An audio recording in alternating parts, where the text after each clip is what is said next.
It's George Casimos.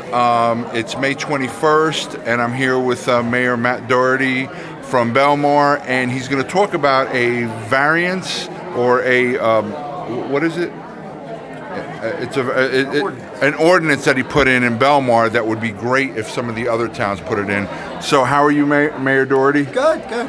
So tell me about the ordinance you have. Like, say for instance, I have a driveway that's been existing for 20 years, or a shed on the property line that's been existing for 20 years, or a height requirement or something that gets changed because you elevate your home. What did you do with an ordinance? So in the months after Sandy, Yep.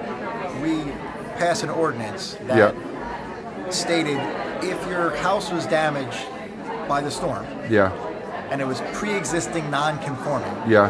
you didn't have to go to the zoning board to get a variance. Yep. That you could rebuild so long as you did not exacerbate the non-conformity.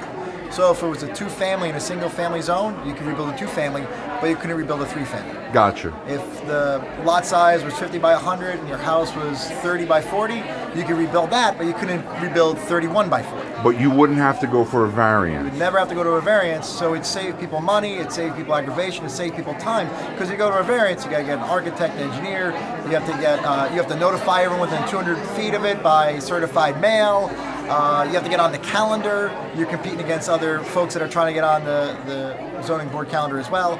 The other thing we did was we passed an ordinance that said if you elevated your home, and because of that elevation, maybe your steps came out too far and now they were encroaching on the front yard setback, that as long as you were building to get out of a flood zone or to fulfill some type of FEMA requirement, you wouldn't need a variance for that encroachment on the front yard setbacks if it was steps, or side yard setbacks if it was steps as well. That's great. That's great. So you're basically helping people get into their homes a lot quicker, right, with these ordinances, right? One of the things we realized is we did not want to be a hurdle, because there's enough hurdles, enough Right. challenges.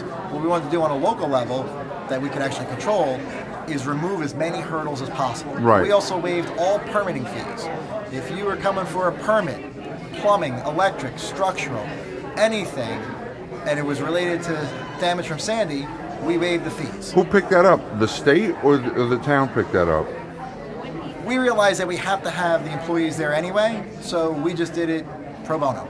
Okay. So the town ate the cost. That's the first town I've heard doing that. And while eating the cost, Yeah. over the last 7 years, we've had no tax increase in municipal government. Oh my goodness, that's great. I want to thank you very much for that great information. Sure. Hopefully some other people can do it. You have a great day. Thank you. Sure. All right, bye-bye now.